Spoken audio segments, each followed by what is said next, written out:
Australian High Commission. He's involved with the tourist side of the High Commission, so he can't answer questions about How we get through the time? serious subjects. So, without further ado, may I introduce Rodney Harrex. Thank you. Well, thank you for the opportunity to be here today. Thank you, Ray, for the introduction. Can you hear me okay? Do I need the microphone? Is it okay? Yeah. As Ray indicated, my responsibility is I actually head up the tourism office here. So our broad responsibility is to try and get people to go to Australia, number one, for a holiday.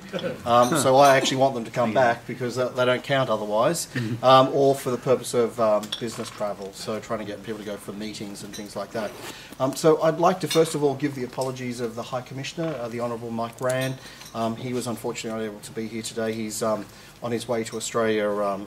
I think this evening he's actually on his way. So maybe just before I start talking a little bit about what's happening in Australia, I just thought I'd touch on the bushfire situation in Australia, just to give you a bit of an update on that.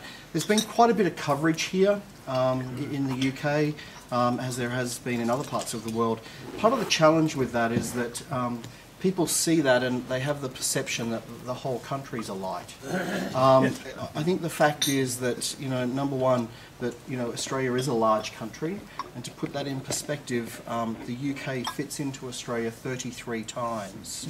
So it is a large continent, and we saw the first outbreak of fires over the weekend in Tasmania, which is in one of the southern states, in a small area of Tasmania, and then there have been recent outbreaks in New South Wales and Victoria. Very fortunate so far that there's been no loss of human life at this stage. So, but what I would say is that bushfires are a natural part of the Australian ecology. It's about wildlife regeneration, so it does actually happen. We were just chatting earlier here, and the fact is that it's about population sprawl. So if you look in Australia, the population is largely centred along the east coast, sort of from Brisbane round to Adelaide. And what's happening is, as the population then spreads into rural areas, this is where we do start to see the impact of bushfires, particularly on residences and areas like that. So, that's sort of just a bit of an update in terms of where it's at. I saw this morning that picture of the family in Tasmania, sheltered under a pier in the lake. It was quite visual and quite emotional. So, but as I said, at this stage there's no reported loss of human life. They have been saying in Tasmania that there are 90 people unaccounted for.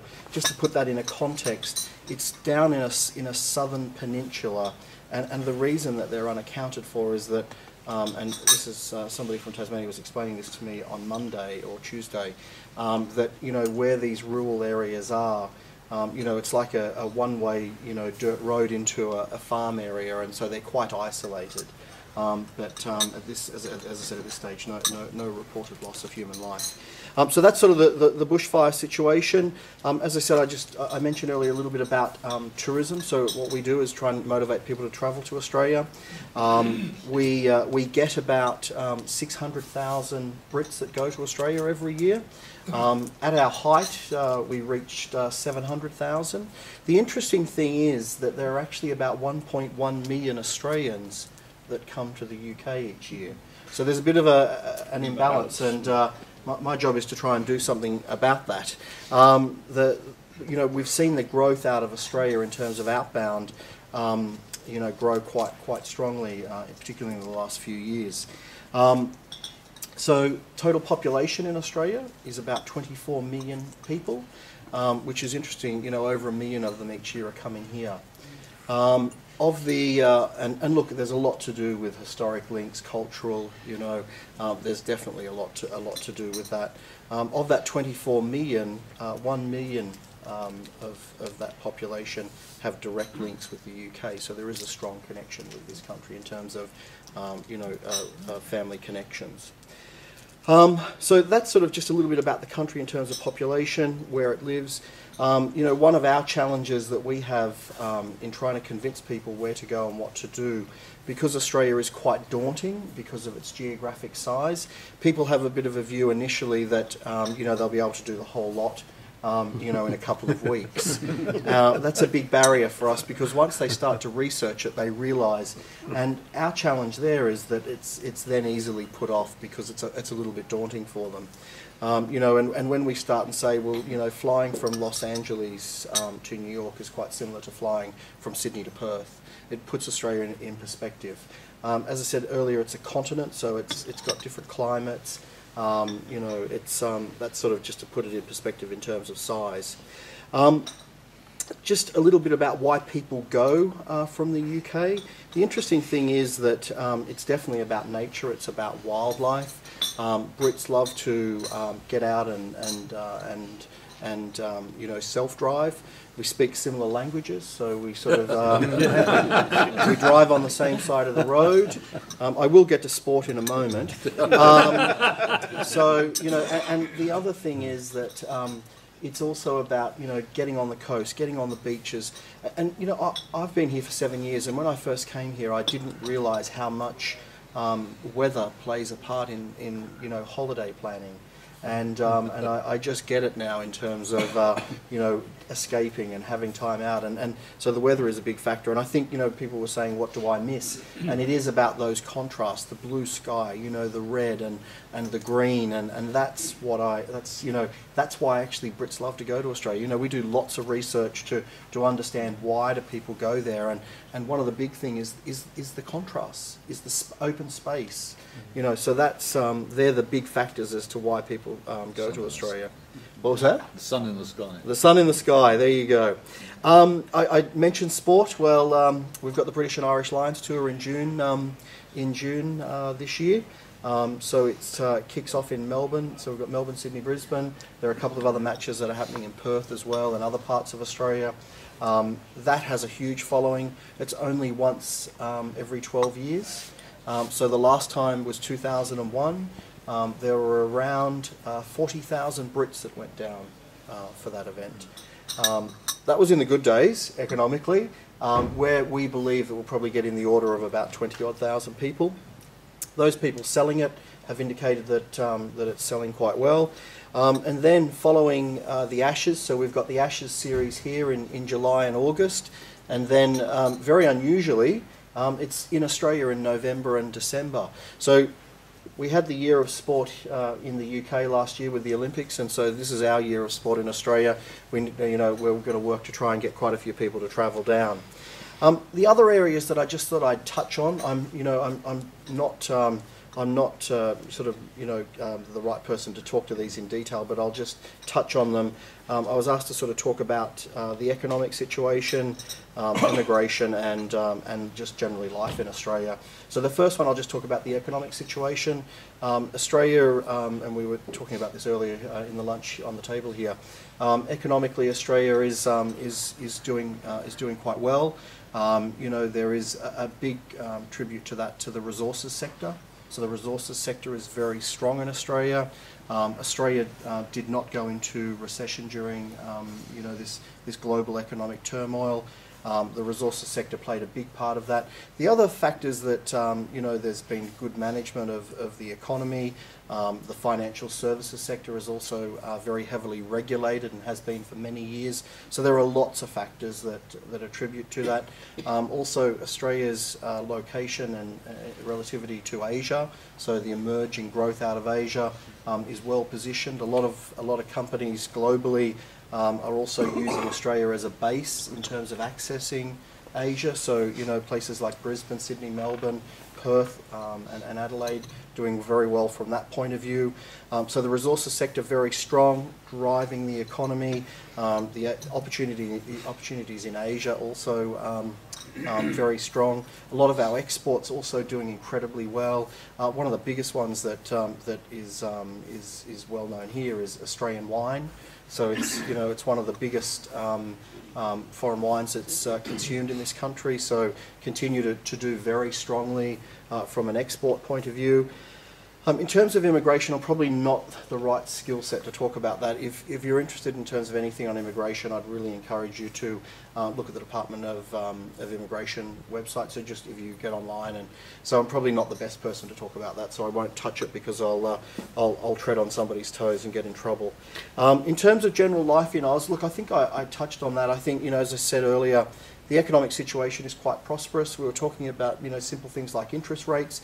The official interest rate is over 5%, compared to here where it's less than half of 1%, or it's half of 1%. So, you know, I think that just sort of talks about to the economic situation. We're also, you know, touching on this table things like the rate of exchange. So, you know, the Australian dollar, because the economy has been stronger, is quite bullish, whereas the pound is somewhat weaker. So the economy is quite robust. Unemployment is quite low. Again, you know, small population base, relatively, stronger economic situation. So from that point of view, the economic situation is doing okay. House prices, you know, in particularly in the capital cities, have seen a lot of growth over the last few years. That's sort of flattened. So I think it sort of is in line with the way that things are softening globally, but no major drops, but, you know, a flattening of that. And that's sort of really generally a bit of an all-round, a bit of everything. So who's going to win the Ashes series here in July, August? Not sure about that one. Actually, this is going to video, so I won't say. From a professional point of view, if England did okay here, it would definitely help our visitation later in the year. But from a personal point of view, I want Australia to win. So that's sort of generally a bit of an all-round in terms of where things are at for Australia. We, as the tourist office, do a lot of work to get people to think about travelling to Australia. If you look at it, Australia, you know, you research people. So as I said, we do a lot of research. Aspirationally, you know, Australia sits here. So if you ask people without any barriers, you know, in terms of time, cost, and distance, where do you most want to go to? Australia is definitely one or two. When those rational barriers of, you know, have I got the time, have I got the money, Australia drops away. And so what our job is to make it achievable. The interesting thing is when you ask somebody, you know, what do you think the cost of a flight to Australia is? And, you know, people go, oh, it's about $2,000, you know, it's about $1,500. The fact is it's not. There are airfares out there at the moment for, you know, £790 to Sydney. And so it is quite affordable, and so what our job is to really address those barriers and you know, help people understand that it is achievable.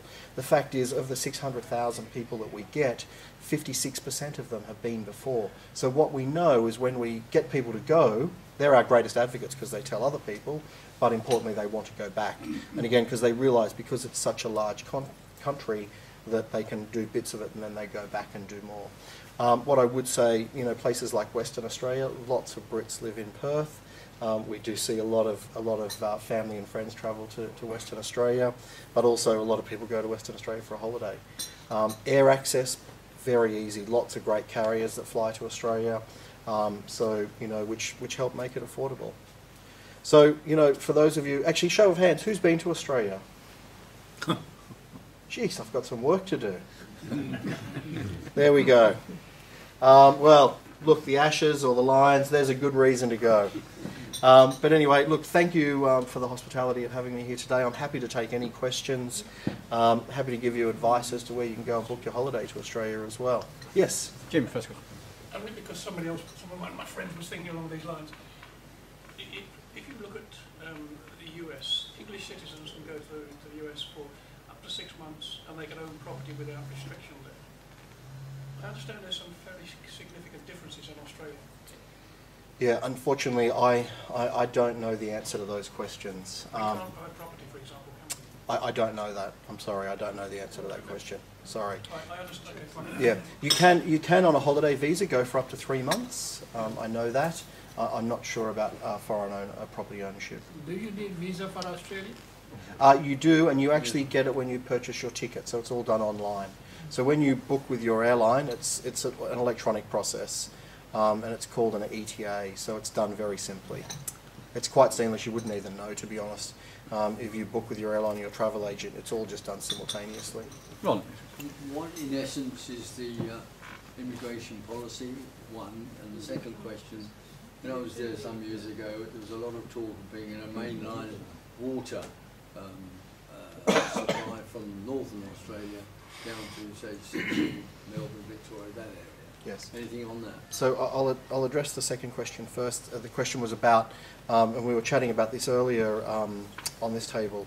So, if you know, Australia is a continent. The northern tips of Australia are in the tropics, so they get a typical wet season.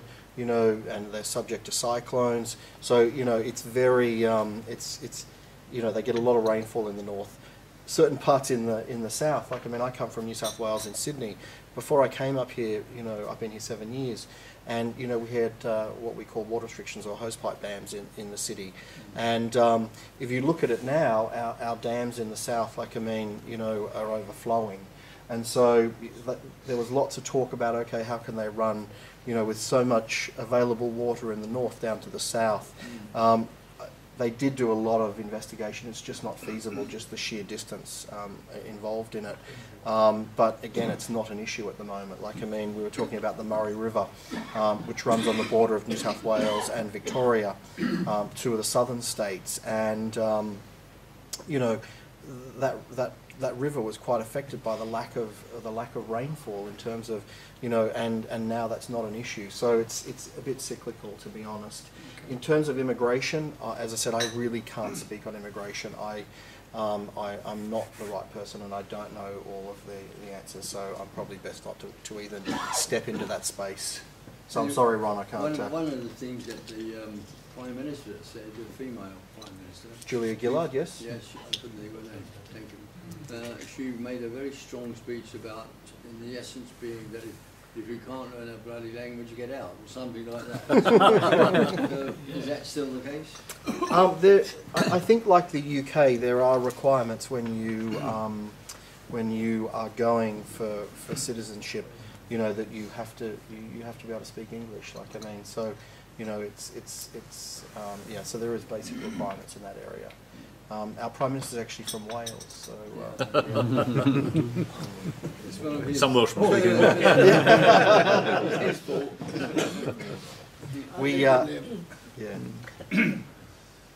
Any more questions? Yes, Ray. Well, it's just interesting. I've recently come back from Australia, and on the way there, we were speaking to an Australian woman in London who said how expensive London was. I've always found Australia is very expensive, with or without the exchange rate. I mean, the first time I went there, it was $2.44 per pound, and now last time, recently, it was about $1.60 per pound. So obviously that's made a big difference. But there are certain items in Australia that strike me as terribly expensive, and I can't understand why. And books is the main one. If I paid £30 for a book here, I'd have to pay £60 for it in Australia. Yeah. This is a tremendous difference. Stop reading, Ray. Yeah. I do in Australia. You've got to get a Kindle. So, you know, look, it's got a lot to do with population. As I said, you know, we have a population of 24 million. There's a population of this country, give or so, 68 million plus. You know, you've got Europe on the doorstep, close to the United States. It's all about, you know, population, and that is the fact. Like I mean, you know, big continent, you know, huge transportation costs. You know, and there's you just don't get the same economics of volume. Like I mean, and that's part of the challenge. Like I mean, you know, unemployment in Australia is very low, so you know, it's labour costs are quite big. Like I mean, we were having a discussion about that. You know, it's interesting. Look, I earn pounds sterling, and I've been here for 7 years. And when I first came up here, you know, I used to find going home Australia incredibly cheap. You know, in so many ways. Look, there are still things that are good value. Like, I mean, you know, one of the things that Brits love to do when they go to Australia is they love to do self-drive holidays. To give you an example, you know, I go and fill my car up here, and what I pay for in fuel here is the same in cents in Australia as what it is in pence here. You know, virtually, give or take, you know, a few pence. So there are some things that are still good value, and there are other things that, you know, because we are an island continent, that are a little bit more expensive. And you know, I try and look at it and think about it and go, okay, what are the reasons? I think one of them is just sheer economics of population base. I think that is definitely a factor. Yes, Jim? If you're flying out there, which would be, say, the best route? Well, it really depends. Like, I mean, I think the thing is there are actually 33 different carriers that fly from the UK to Australia. So you can go over the United States, you can go via the Middle East, you can go via Asia, you can go via Japan, Korea. There are just lots of choice. And so, you know, for people who have been before, I think it's a great way to go, okay, well, this time we went via Asia, we might go via the Middle East. I just think, you know, it's spoilt for choice here, so I think it really depends where you want to go or what you want to do. A lot of people do break their journeys on the way, both there and back. Or you can break it one way or the other, and stop on the way through. I think it's a great way to make the destination more achievable, and also, you know, have a break through the journey. We were chatting a little bit earlier as well. Like, I mean, I think the great thing is as well, if you look, there are a lot of new aircraft on the route. So the route between London and Australia, through Asia and through the Middle East, is one of the highest utilised routes for the A380. And you know, so new aircraft, modern technology on board, so lots of entertainment, good seats, you know, even for people like me. You know, it's quite comfortable, and so I think, you know, they've made it easier to travel. Like, I mean, so, you know, I think the world's got a lot smaller. It's a lot easier to you know, get around, and the choice of carriers is definitely there. So I think it really, you know, I personally, I've stopped in the Middle East on the way down. I've stopped in Asia. You know, I like all the choices, and it just really depends what you want up for. Any other questions? In that case, David, can I ask you to give a vote of thanks for when he sits down? Rodney, thank you very much for your talk, and I think you've explained a lot to people here about the culture in Australia, the economy, and the benefits of going to Australia, and how they can get there, and the different airlines. And all I can say is, well, thank you very much, and perhaps everyone here would like to show their appreciation. Thank you.